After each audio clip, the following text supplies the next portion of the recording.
Осы мен өзім қазақпын.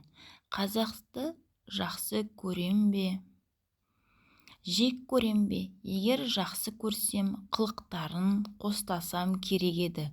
Уа, әрнешік ойларынан адам жақсы көрерлік, я көңілге тиянақ қыларлық бір нәрсе тапсам керек еді. Соны не үміт үзбеске, не онысы болмаса, мұнысы бар ғой деп, көңілге қуат қылуға жаратсам керек еді.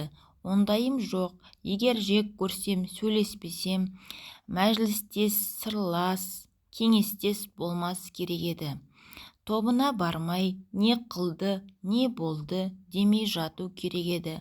Ол мүмкін болмаса, бұлардың ортасынан көшіп кету керек еді.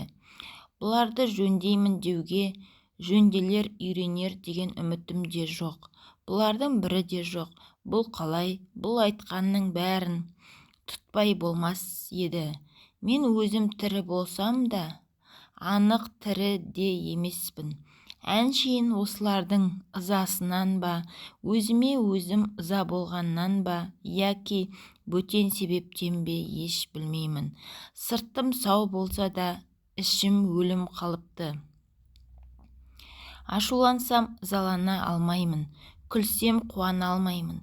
Сөйлегенім өз сөзім емес, күлгенім өз күлкім емес. Бәрі де әркемдікі. Қайратты күнімде қазақты қиып, бөтен жаққа кетпек түгіл, өзін жақсы көріп, үміт етіп жүріппін.